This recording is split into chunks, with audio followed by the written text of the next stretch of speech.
El día de hoy llegamos a la cuarta unidad sobre los temas de contratos estandarizados de ingeniería y construcción de uso internacional. Y vamos a conversar el día de hoy sobre la solución de controversias. Este es el temario.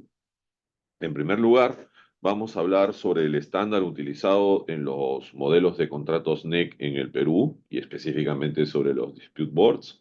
En segundo lugar, hablaremos sobre la diferencia entre los DAB, los Dispute Adjudication Board, y el Dispute Avoidance Adjudication Board. Y en tercer lugar, hablaremos sobre los aspectos a tener en consideración en la utilización de los DABs o de los DAAPs. Agrego el énfasis en la primera A, que es una inclusión, y esto está contemplado en los contratos FIDIC. Y sin embargo, vamos a ver más adelante que en los DAPs, de acuerdo que se usan en el Perú, en los contratos NEC que corresponden a las reglas de la Cámara de Comercio Internacional, también debemos tener consideraciones en relación fundamentalmente a la evitación de la disputa.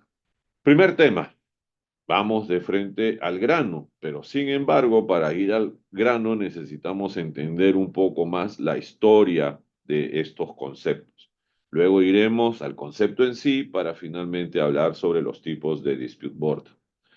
Como pueden apreciar, tenemos aquí en estos momentos una imagen de el Partenón y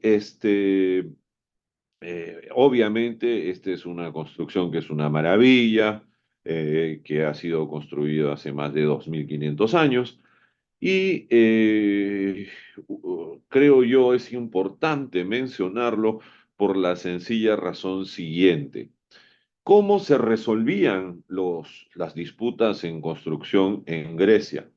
Y al respecto, el profesor Anastasis Stasios, a quien vemos en esta imagen, nos refirió lo siguiente. En Grecia, a pesar de ser la cuna del arbitraje, las disputas se resolvían en primer lugar en obra durante la ejecución de la misma a través de especialistas técnicos. Es decir, eran los técnicos los que resolvían las controversias que podían surgir en la ejecución de la obra.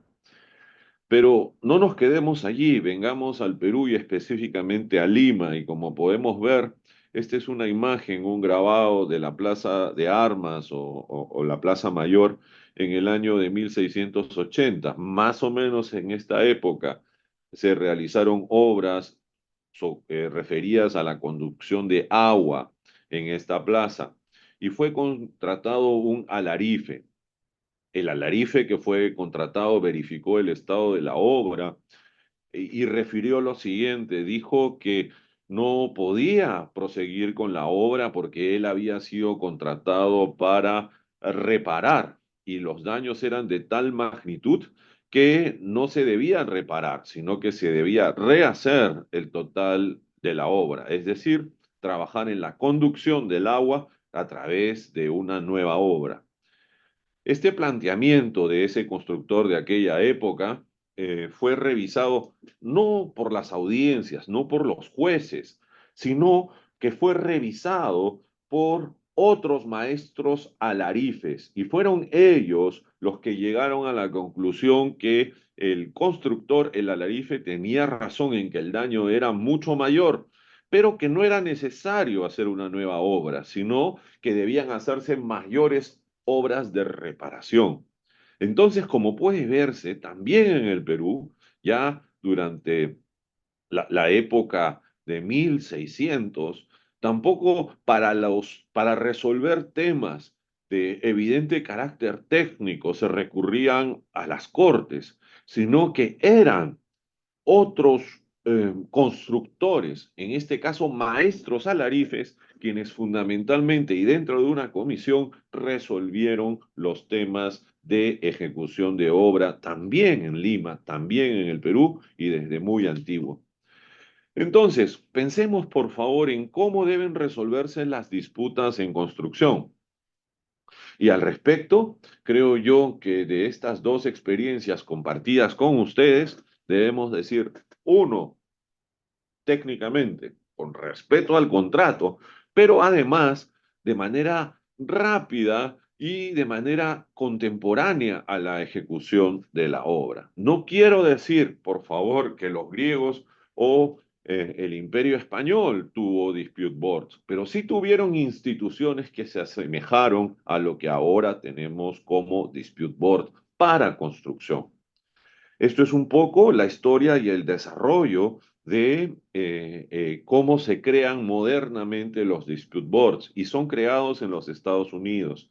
En la época de 1960, durante la construcción de la presa Boundary en Washington, las partes discutieron que sus diferencias debían ser sometidas a un comité de expertos para que esto les den recomendaciones. Lo mismo se repitió durante la construcción del túnel Eisenhower y a partir de entonces en ciertos estados de los Estados Unidos se recurre a expertos neutrales para que den recomendaciones a las partes sobre cómo proceder con sus diferencias contractuales. Esto, esta institución moderna, los dispute boards, salieron por primera vez de los Estados Unidos a nuestra región, a América Latina y específicamente a la República de Honduras durante la construcción de su presa El Cajón. Allí, en un proyecto grande donde estuvieron involucrados contratistas, supervisores y el propietario ENE, obviamente de distintas culturas y nacionalidades, fue empleado con éxito la institución de los dispute boards.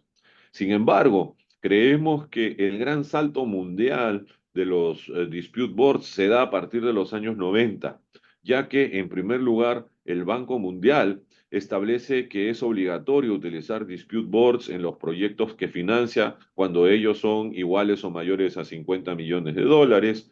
Y luego, en 1995, FIDIC, nuevamente el gremio de los consultores de ingeniería, introduce este proceso en su modelo de contratación del libro naranja, que fue publicado una sola vez. Asimismo, en el año 96, en el Reino Unido, se expide la ley del Housing Act, donde se regula un procedimiento similar que es el de adjudicación. Y con respecto a la adjudicación, que vamos a hablar un poquito más adelante, debemos referir que la adjudicación británica trata que un tercero que no conoce la obra tiene que resolver una sola disputa. Si hay 20 disputas, deberían nombrarse 20 adjudicadores para que cada uno de ellos resuelva una única disputa. Y eso, ¿qué da? Da rapidez a la resolución de los conflictos en obra. ¿Por qué? Porque esta persona en principio debe resolver esas discrepancias en un plazo de solamente 28 días. Este mecanismo de adjudicación ha sido copiado por otros países como Nueva Zelanda y Singapur. Entonces, aquí debemos decir que lo que buscó el legislador británico fue una rápida resolución de controversias, mientras que el dispute board, como vamos a ver adelante, hace más que eso. Sin embargo, esto confirma una tendencia y una necesidad de resolver técnicamente asuntos contractuales de manera contemporánea a la ejecución de la obra, de esta manera propendiendo a la continuación de la misma. En 1997, otros bancos multilaterales siguen lo decidido por el Banco Mundial y acogen los dispute boards en los contratos que ellos, de los proyectos que ellos financian. Y luego en el 99, FIDIC introduce los dispute boards en sus modelos estándares de contratación de obras, es decir, en el libro rojo, en el libro amarillo y en el libro plata. En el año 2000, el Banco Mundial y otros bancos multilaterales de desarrollo establecen que los dispute boards son obligatorios. En el 2012, el Reino Unido establece que debían usarse y de hecho usaron contratos NEC, incluyendo cláusulas de dispute boards en las Olimpiadas de Londres 2012, con éxito. El 2017, FIDIC introduce en sus nuevas versiones Dispute Avoidance Adjudication Board, es decir, dispute boards que no solamente deciden, sino que también evitan conflictos en sus nuevos modelos del año 2017. Y en el mismo año, NEC promulga sus NEC 4, las nuevas versiones de su libro SNEC, introduciendo la figura de los dispute boards de evitación de disputas. Debemos referir también que durante los años 2018 y 2019 en el Perú se utilizaron los dispute boards con una cláusula especial en los contratos NEC 3 que se emplearon para los proyectos de infraestructura para los Juegos Panamericanos de Lima 2019. Algunas estadísticas, lamentablemente algo añejas, estamos esperando tener nuevas, pero sin embargo, estas son confiables ya que las ha hecho la Dispute Resolution Board Foundation y nos dice que han sido usados los dispute boards en aquella época, el año 2010, en más de 2.200 contratos. El valor de esos contratos es más de 155 mil billones de dólares. La media de disputas es solamente de 1,3 en cada contrato. El 60% de los contratos no tuvieron ninguna disputa formal y en más del 95% de los contratos que emplearon dispute boards, luego no necesitaron acudir a arbitrajes o juicios. Así, nos vamos a permitir hacer una definición del concepto de lo que es un dispute board y para ello utilizaremos lo que establece la Cámara de Comercio Internacional en sus reglas sobre dispute boards.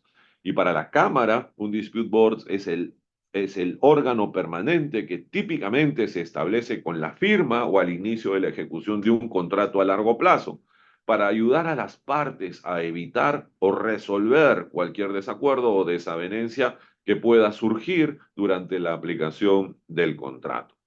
Creemos que hay algunos temas que destacar. El primero es que para la Cámara de Comercio Internacional, los dispute boards deben estar permanentemente durante la ejecución del contrato de manera contemporánea, desde el principio y hasta el final. Lo segundo es que esto para la Cámara debe tener una vocación que lógicamente nació en construcción, pero que no está limitada a construcción, sino que también otros contratos que pueden tener controversias y que se desarrollan a lo largo del tiempo también podrían utilizar los dispute boards. Y luego quizás lo más importante, la Cámara señala que la primera labor es ayudar a las partes a evitar desacuerdos o desavenencias. Y eso es fundamental. Seguidamente dice o resolver. ¿Qué quiere decir eso? Que sí, los miembros tomarán unas decisiones que serán recomendaciones o serán obligatorias para las partes, según lo pacten ellos. Pero fijémonos, por favor, que eso es secundario a lo primero, que el primer objetivo de un dispute board es evitar la controversia. Y aquí pasamos a un diseño, esto es material de la DRBF y de la Dispute Resolution Board Foundation, donde tenemos ejes que podemos ver de arriba a abajo y de derecha a izquierda o de izquierda a derecha. Y en ellos se grafica, en primer lugar, de arriba a abajo, de abajo a arriba, el control que tienen las partes sobre la solución y en el que va de manera horizontal los costos de resolución, si es bajo o si es alto el costo de la resolución. Y fijémonos en algo. En el escenario verde, fundamentalmente el dispute board es un facilitador, es alguien que ayuda a las partes a negociar y lo hace de manera oral, ya que son las mismas partes las que con total control del resultado y a un bajo costo de resolución encuentran la solución a sus problemas. No obstante, a veces es necesario que esa asistencia de los miembros del dispute board se haga de manera escrita o de manera formal a través de un procedimiento donde se presenta una sumisión, hay audiencias y hay una decisión. Al respecto, ya estamos en un escenario amarillo. Y, lógicamente, esta decisión que generalmente es obligatoria y lo es si tenemos un DAB, vamos a hablar de esto un poquito más adelante, puede finalmente ser recurrida a un arbitraje o ante las cortes. ¿Qué sucede en este último escenario y por qué está en rojo? Y está allí porque las partes tienen menos control del resultado, ya la solución está en manos de los árbitros o de un juez y el costo de resolución será bastante alto, no solamente en el costo directo financiero, sino también en la necesidad a veces de paralizar la obra para encontrar cuál será la solución al problema. Y además del amplio tiempo que que toman los arbitrajes y los jueces para resolver las disputas en construcción. Así las cosas, es momento de destacar, por favor, que el Dispute Board tiene distintas funciones y que en esas funciones ellas se pueden asimilar a algunos mecanismos de solución alternativa de disputas como la negociación asistida o la facilitación. Y sin embargo, es un dispute board. En el escenario amarillo vamos a ver que algunas de las herramientas son quizás propias de la mediación y se asimilan a la mediación, pero nuevamente no es mediación, es un dispute board. Y finalmente, cuando ya llegamos al procedimiento formal en los cuales los miembros de un dispute board deben emitir una decisión sobre una sumisión formal donde hay audiencias, demanda, contestación, etcétera, estamos en un mecanismo que es muy parecido al arbitraje, pero no es arbitraje. Por eso nosotros consideramos que la mejor definición del concepto de un dispute board se asemeja a este animalito de la foto, a un ornitorrinco. Tiene el pico de un pato, sí, pero no es un pato, es un ornitorrinco. Oiga, pone huevos, sí, pero no es una gallina ni es un pato, es un ornitorrinco. Oiga, no tiene plumas, sí, pero nuevamente, este no es una nutria, es un ornitorrinco. Por eso destacamos que es importante decir que el dispute board puede parecerse, pero no es arbitraje y no debemos tratarlo como tal. Parece mediación, pero no es mediación y no podemos tratarlo como tal, etcétera. Por eso, quizás esta definición es la más simple y la más importante de entender para nunca emplear instituciones que son propias de otras en el dispute board.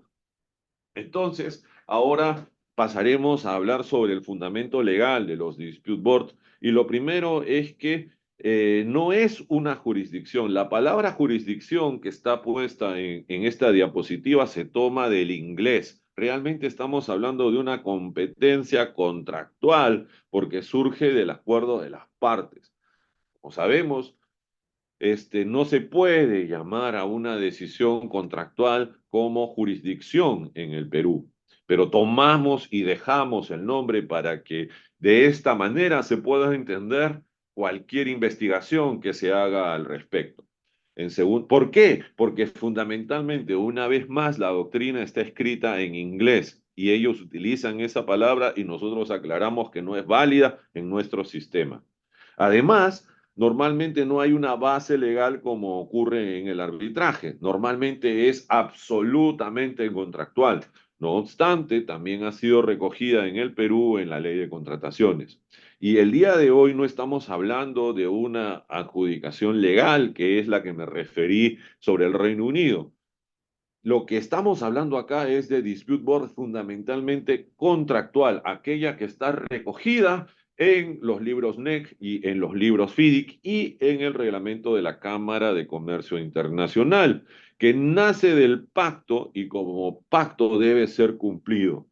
Y básicamente se trata de una decisión contractual de las partes, dando facultades, dando poderes a los miembros del Dispute Board para que les ayude a prevenir las disputas y, de ser el caso, emita recomendaciones o decisiones sobre aquella disputa. Para ello se suscribe un contrato distinto al contrato de construcción. Es un contrato tripartito donde está cada miembro del Dispute Board y las dos partes del contrato de construcción. Y además normalmente se acuerdan unas reglas de procedimiento que deben respetar las partes y los miembros del Dispute Board. Y debemos entender que el Dispute Board es un primer nivel en un proceso de resolución de disputas dos niveles, ya que en el segundo nivel se puede tener la posibilidad de ir a un arbitraje de acuerdo al pacto de partes o internacionalmente también a un procedimiento judicial. Ahora veamos los tipos de dispute board de acuerdo a la forma que son implementados. En primer lugar, los permanentes, aquellos que la Cámara de Comercio Internacional aboga a favor. Y al respecto a este tipo de dispute boards, tienen una gran función, ya que no solamente resuelven los desacuerdos de las partes, sino que ayudan a evitarlos. Pero sí, los dispute boards son nombrados de manera ad hoc para resolver una controversia ya existente, se les denomina justamente dispute board ad hoc. ¿Cuál es el problema con los dispute board ad hoc? Que efectivamente resolverán la diferencia, pero no la evitan. Y es mucho más valioso tener dispute boards permanentes justamente para trabajar en la evitación de las disputas. Y en segundo lugar, veremos distintos tipos de dispute board de acuerdo a las conclusiones, de acuerdo a las decisiones que emiten. El primero es el Dispute Adjudication Board o Junta de Adjudicación de Disputas. Aquí la decisión, la conclusión es obligatoria para las partes, pero no necesariamente final, pues las partes pueden llevarlo a un arbitraje, por ejemplo. Pero la decisión, hasta que no lo revoque el tribunal arbitral, de ser llevada la decisión para revisión de un tribunal arbitral, será obligatoria. El segundo tipo de dispute board por las conclusiones es la DRB o la Junta de Revisión de Disputas, en los cuales los miembros dan solamente una opinión. Pero sin embargo, si por ejemplo se aplican las reglas de la Cámara de Comercio Internacional, si ambas partes no se oponen a ella en un plazo de 30 días, se convierte en obligatoria. Y finalmente, las juntas de disputas combinadas o combined dispute boards, en los cuales los miembros emiten opiniones, salvo que las partes o el propio dispute board considere que es necesario que emita una decisión y como tal, una decisión, perdón, obligatoria. Ahora veamos, por favor, los dispute boards bajo el estándar utilizado en los contratos NEC en el Perú. Debemos decir que los primeros contratos NEC que se emplearon en el Perú fueron aquellos para los panamericanos y se emplearon contratos NEC 3. Las cláusulas originales en este contrato NEC 3 traían opciones de cláusulas de resolución de disputas, la W1 y la W2, que dependían de la aplicación o no de una ley británica. Por aquella razón, no se emplearon estas cláusulas en el Perú. Entonces, ¿qué se utilizó en Lima 2019? No se utilizó la opción W que venía ya en el texto, sino que a través de una cláusula Z, recordemos una cláusula donde está la condición particular, se utilizaron las reglas establecidas en el reglamento de los dispute boards de la Cámara de Comercio Internacional. Y actualmente sigue siendo en el caso en los contratos en el Perú, donde se utiliza NEC, ya sean que tengamos contratos NEC 3 o NEC 4. En ambos casos se utiliza el estándar de la Cámara de Comercio Internacional. No obstante, debemos decir que NEC 4, que ya fue publicada el año 2017, sí contempla la utilización de dispute boards. Sí lo hace. Entonces, ¿qué sucede? ¿Por qué no utilizamos la opción W3 de los amigos británicos si ya existe el dispute board? Por la sencilla razón que voy a continuación explicar. En primer lugar, no decimos que es mala. Como buen dispute board busca evitar la disputa. Por eso tiene ese nombre de Dispute Avoidance Board. Avoidance significa evitación de la disputa. Y estos miembros van al sitio, inspeccionan las obras, revisan potenciales disputas, ayudan a las partes a resolverla. Pero ¿qué sucede? No emiten decisiones que son obligatorias, sino son meras recomendaciones. Por esa razón, con acierto, en los proyectos que en el Perú usan NEC 4 no se utiliza esta cláusula, sino que se utiliza una vez más el reglamento de la Cámara de Comercio Internacional al respecto, y para que justamente se propenda a la continuidad de la obra, se pacta Dispute Adjudication Board, DAPS, donde aquella decisión es obligatoria para las partes, pero no necesariamente final.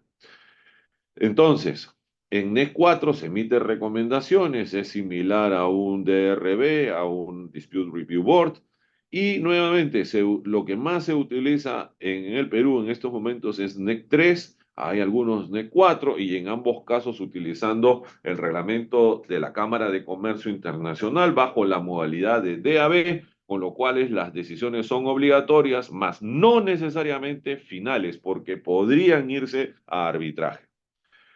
Entonces, veamos por favor ahora cuáles son algunos de los eventos más importantes. Y en primer lugar, creemos que uno de los temas más importantes está en que los miembros deben ir a las obras, deben conocer a las partes, deben conocer a los representantes de las partes, a los ingenieros, a la supervisión. ¿Para qué? Para justamente prestarles asistencia y de esa manera evitar que hayan conflictos. Y solo si llega a haber conflictos, será también su función resolverlas. Y esto va al último, no va en primer lugar. Ahora veamos, por favor, un poco sobre el tema de las visitas. Las visitas, en consideración de quien habla, son irreemplazables y deben ser correctamente organizadas. No se trata de ir simplemente una persona. Recordemos que generalmente los miembros son tres y eso requiere una logística para el viaje, para la estadía, para el transporte. Y la virtualidad será posible, pero seguramente para algunas de las reuniones de coordinación o seguimiento, pero la presencialidad, en nuestra opinión, todavía es irreemplazable, todavía lo es. Los miembros tienen que ir y conocer cuáles son las vicisitudes, las oportunidades, cómo trabajan los equipos, y eso no tiene precio. Es allí donde realmente se nutren los miembros de la realidad del proyecto y de esta manera convencen a las partes cómo resolver sus diferencias. Cuando se hace una visita, esto generalmente acaba en un acta, las partes discuten sobre el avance del proyecto, revisan el programa o el cronograma, discuten cuáles son los asuntos que les preocupan y luego las partes sugieren acciones o es el DAP quien sugiere acciones o ordena acciones porque tiene facultades para ello. Y todo esto bajo un marco evidentemente cooperativo que es la base de todo. Ahora hablemos, por favor, sobre cómo funcionan los dispute boards bajo el estándar de la CCI, de la Cámara de Comercio Internacional. Y debemos empezar una vez más a que estas reglas tienen una vocación de evitar las disputas. Es por eso que los artículos 16 y 17 de este reglamento tienen esa vocación. El, el artículo 16 nos habla de la prevención de acuerdos y el 17 de la asistencia informal. Y para la prevención se puede realizar en cualquier momento durante las reuniones o las visitas al sitio. Y si el Dispute Board estima que puede haber un potencial desacuerdo, el Dispute Board puede plantearse a las partes con el fin de alentarlas a evitar el desacuerdo por sí mismas sin mayor participación del Dispute Board.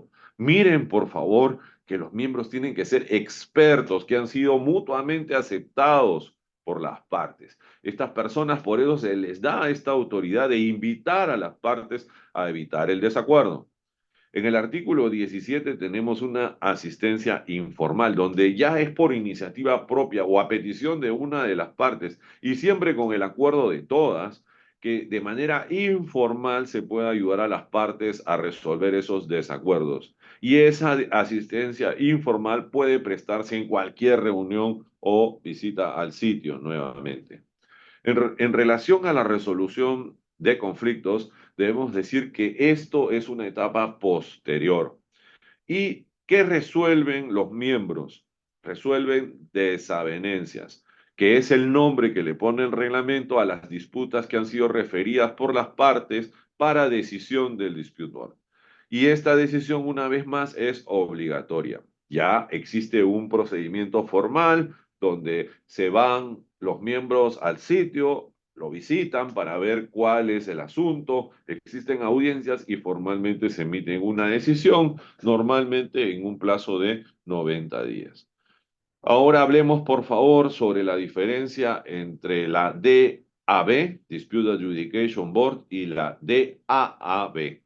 La primera surge ya de leer este título, porque avoidance es evitación. Entonces quiero adelantar que en este segundo caso es lo mismo, pero se da mayor énfasis, nuevamente, mayor énfasis en la evitación de la disputa.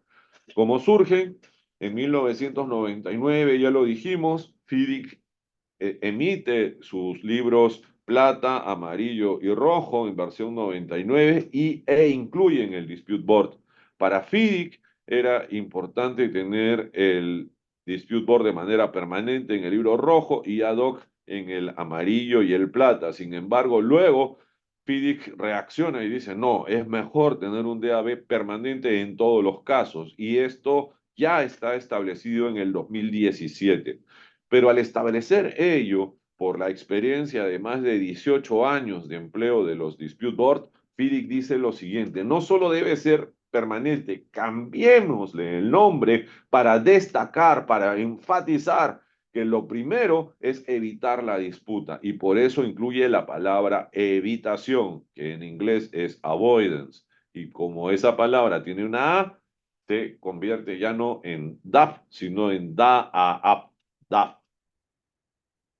Entonces, al agregar la palabra evitación, se da ese énfasis, cambia el nombre y se ratifica que la evitación de las disputas es la principal utilidad de los dispute boards.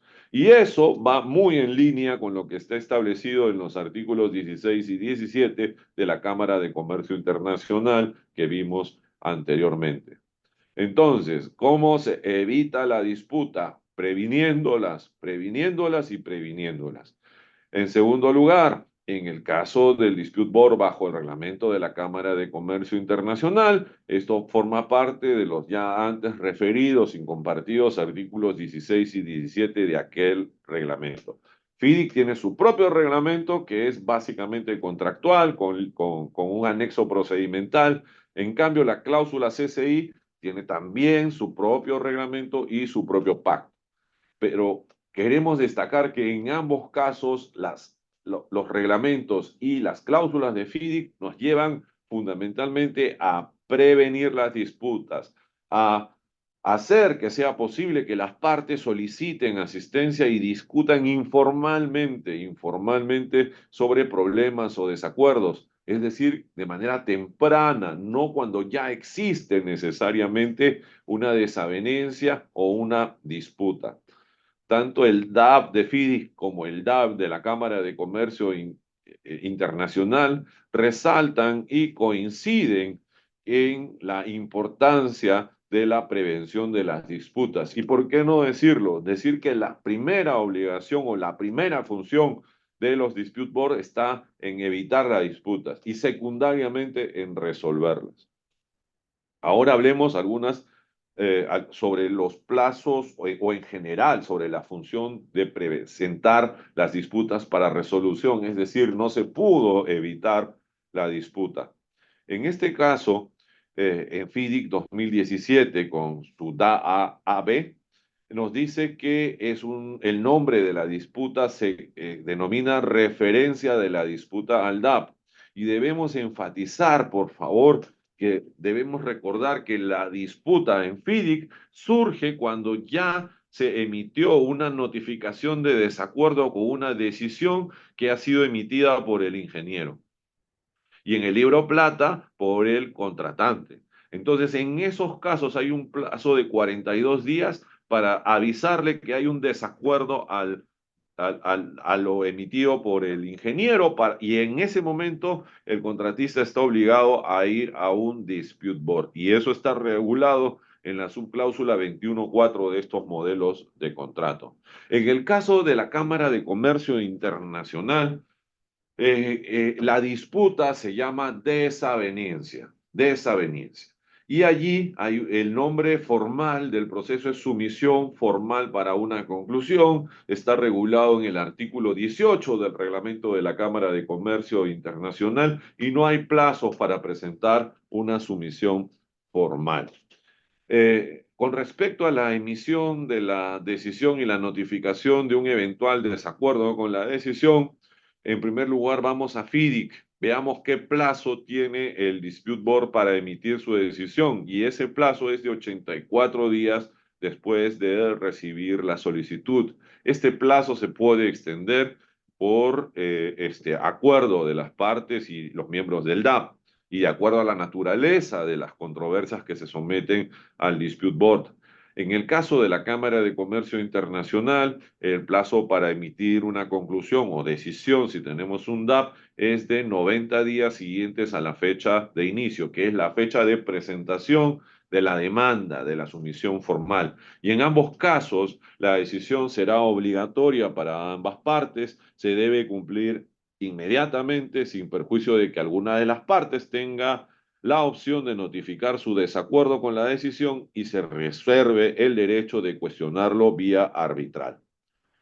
Ahora vamos a tocar los aspectos que debemos tener en consideración en la utilización de los DAP o los DAAB contemplados en los modelos de contratos NEC y FIDIC. Recordemos, NEC modificado con una cláusula Z en el Perú, donde se recurre a la Cámara de Comercio Internacional y a su reglamento. Uno, se trata de evitar las disputas, no de esperar que ocurran para resolverlas. Un dispute board es proactivo, no es reactivo. Y lo que buscan es que las partes administren o gestionen y gestionen adecuadamente el contrato, que notifiquen, que avisen, que se responda, que se buscan soluciones, que se negocien y que el proyecto prosiga. Eso es lo que busca los contratos NEC y FIDIC y para auxiliar en esa función están los DAP o los DAAB.